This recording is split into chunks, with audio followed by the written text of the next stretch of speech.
so much here in North Carolina in terms of the mountains and the oceans and everywhere in between. I think that there are tremendously talented and original kinds of people that come to North Carolina that look for something different in life.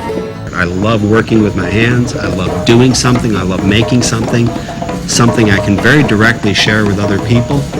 I can see their response. I can talk. I can get a response from them. And it's endless. The further I work, the more I discover, the more I can do.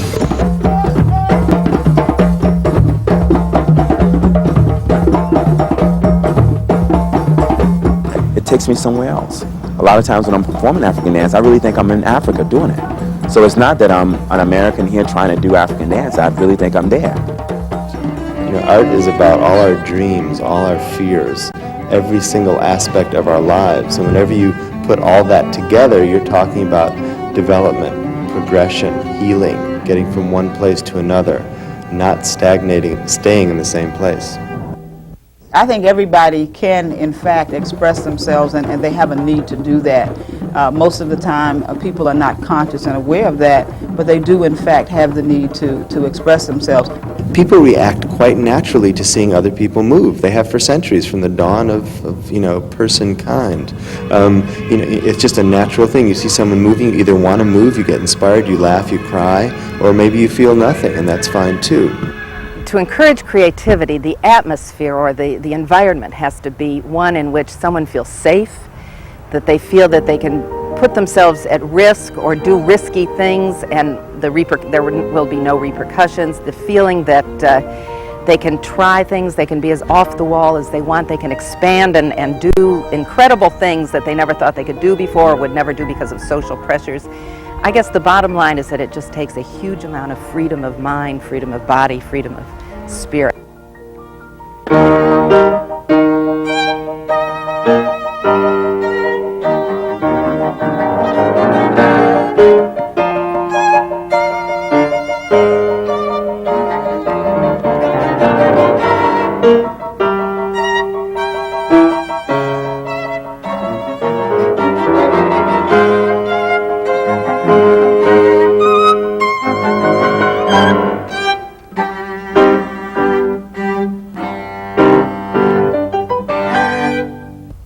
Would you call what you do art?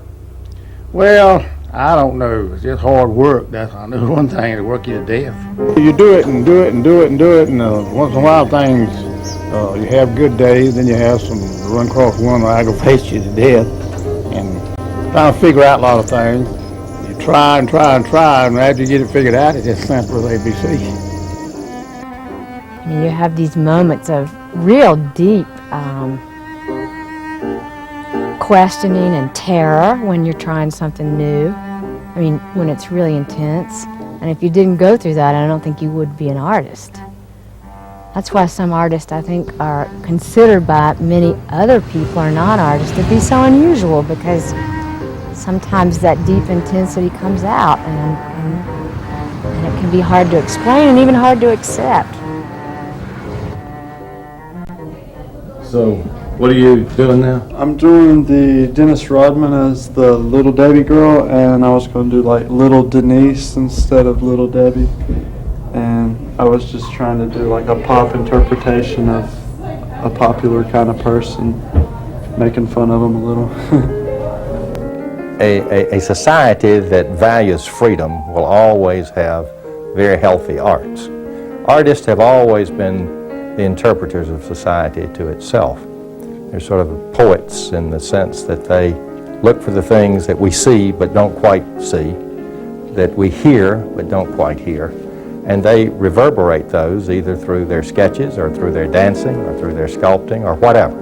And they show us to ourselves in a very meaningful way. Of saving waste that I have found, it's useful, can't you see? What some call trash is valuable if you can learn to see. Art happens when words break down, when they don't do what they should do, what you want them to do. I think of a one-liner. It's called Coward, and it's by A.R. Ammons, who's from Columbus County. This is it. bravery runs in my family.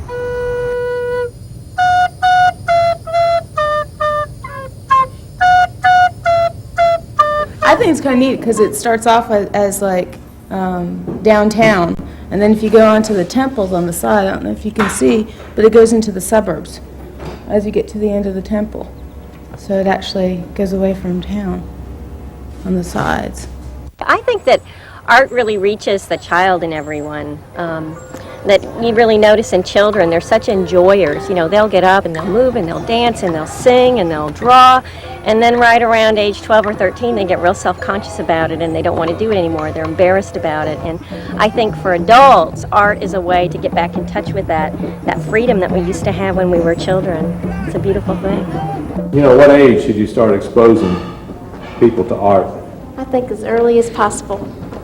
The training that you get as a child in arts education will change your life.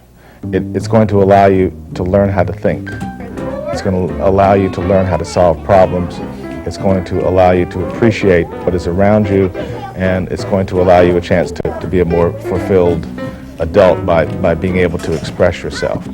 I just sort of drew something that I had in mind. I drew what I had in my head, and I put it on there, and it turned out good.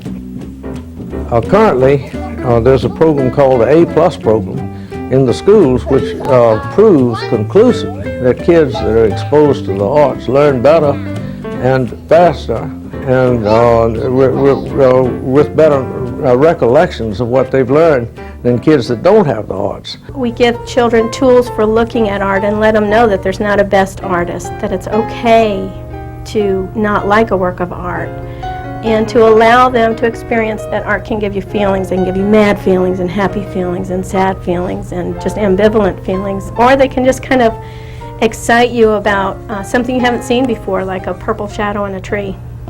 And you sit down right here and eat your fill. But not until we have said the blessing. It got pretty rough living in that house, seeing as they were so regular and decent in all their ways. Look here, Huck. Do you want to go to heaven? Do you want to go to heaven? Well, I'll tell you right now. You better learn to read, and you better learn your writing, or you'll never get to heaven, 'cause you won't know how. When I was growing up, we were taught that girls should be seen and not heard, so I took it literally. When I'm working, I shut everything out in terms of what other people want, and I paint for myself. I think that's one of the most important intrinsic values of being able to paint. I cannot control my world around me. I can't control the relations between myself and my friends or myself and business people, but I can control what's going on here. One of the things that makes my art important to me is not only the fact that I can make an interesting image, but I can also have a famous person in it. And if you've ever worked with famous people, you know that that's as much a challenge to work with someone like that as it is to create a nice image. And when you can put the two together, I think that to me is my creative expression. It's kind of like a fine line between art and politics. One of the things that almost every municipality has discovered is that the arts are an economic boom. One of the things that the cities have also discovered is this is an excellent way to revitalize their downtowns. As shopping has moved into shopping centers, it's left lots of empty buildings downtown. And more people are realizing that arts and arts-associated businesses are bringing people back to downtown. Artistic endeavor, whether it be fine arts, performing arts, music, whatever, all is part of making our community a better place to live, a more exciting place to live, and a place in which people understand each other better, because the arts are a means of communication that allows us to learn from each other. You think a police station is a good place to have art? any place is a good place to have art. I mean, we're human beings. We're just like normal people. I'd see no reason why we wouldn't have any type of art in the department. We've got us a brand new beautiful building. I think this fits in good with it. I love arts that I can touch. I love works of art that I can touch and experience and really be involved with. And I think that that's true for my 5-year-old too, that both of us really like to be all in the art. So we really dig this particular sculpture here because you can lay down on it and climb up on it. There are hot places and cool places that have been out of the sun. You can hit it and push on it, it doesn't budge. So we really enjoyed this particular one. What do you like about this sculpture?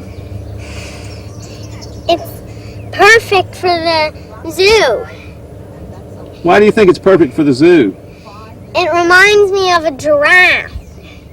Great. Which one of them reminds you of a giraffe? That one.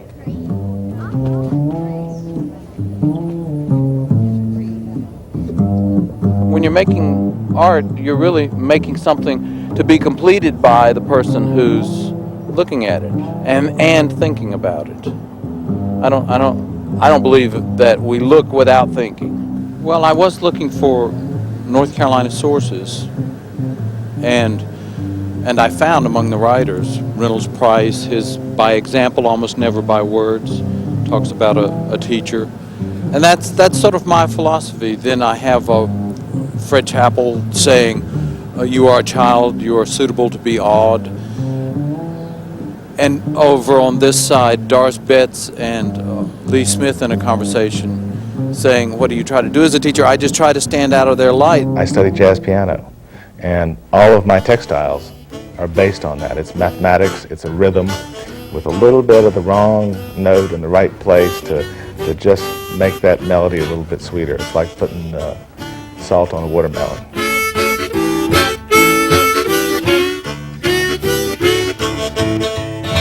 Oh boy, long way from home. Oh yeah, long way from home.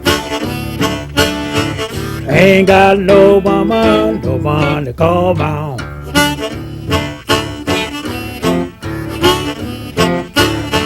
People loving life. I like that idea. All right, let's see what we got then. People loving life. Kind of hard to get it out of there. That could be a problem. Holding the camera. Uh-huh. Oh, that's my friend Jamie. So do you see this as the start of a business empire? I mean, you see one day there'll be thousands of art vending machines all over the country. I don't know. Mark Whittington, CEO, Artomat. That would be interesting. Not right now. I did pay for my haircut yesterday with quarters, though. So. Doing okay. Well, let's see, you got then for the Artomat experience, you got this haircut? Yeah, I got a haircut, and I bought 2 hot dogs yesterday with quarters. The market that we have for this area has been developed over a long period of time, 100 years, 150, 200 years. What we have here is a tradition. Some of the folks down here have as many as 12 generations back to back been in the pottery business, where it's never been died out. So you can't duplicate that in New Jersey. There can be so many different variations from one glaze that's put on a pot, depending on where it sits in the kiln and how much smoke and flame travels through the kiln and how many pieces of wood you throw in the kiln. So every firing's a little different, but I think that's the challenge in working in ceramics and pottery especially, is being able to have some control of that. And I guess if they all came out the same color and the same design and all that, then I guess it would be kind of boring. It becomes a challenge before you actually start. The challenge is so strong that you feel you have to do this sort of thing, and it's an automatic result of this mental picture you have drawn. And in doing this, you can hardly wait to see what the finished product, if it's going to look like what you imagine or whatever. And so far, I've hit it right on, hit the nail right on the head every time. As you learn to think in a new manner or like someone else, if someone is giving you a class in the visual arts or dance, you're forced to think out of your original sphere of thought. And I think it helps break down social barriers. You start understanding different ways of looking at things. I had one friend tell me once, we have one pair of eyes, but that doesn't mean there's just one way of seeing life. If somebody asks you what you are, would you tell them you're a custodian, or would you tell them you're an artist? I would tell them I'm a custodian and an artist, because being a custodian it's an art to that, as far as cleaning up, shining floors and cleaning and working with kids. I mean, that's a special talent. You got to have good patience, and you got to have a good head as far as working. But I enjoy both of them. But of course, my sole desire one day is to be a full-time commercial artist or either a designer. Everything that people do in their lives is considered to be in some way an artistic statement. So we don't just single out work and say this is art and this isn't. That's not appropriate in the Native American culture.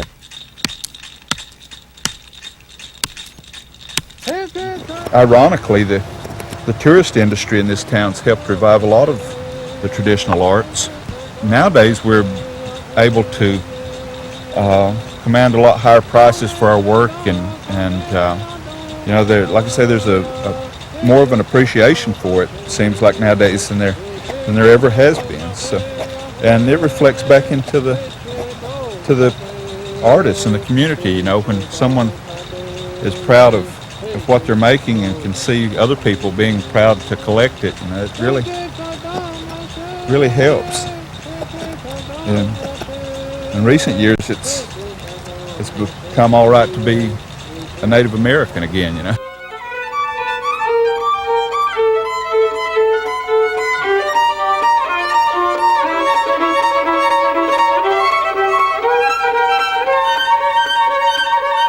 You're never satisfied with what you did, no matter how well I might have played last night. That was last night. Today's another day. If I'm to stay in my art, I need to be fresher and newer and have learned something and move on from that.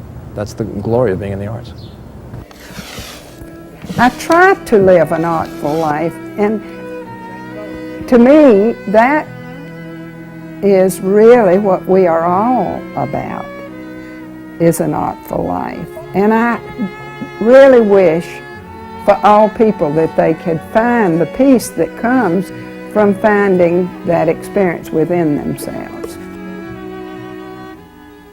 If I can't get them 3 times a day, I get mad and I walk away. Don't sure smell fine, don't. Oh, sugar, you can change my mind. Salt and eat, couldn't breathe. How I love those. I'm crazy about my greasy grain.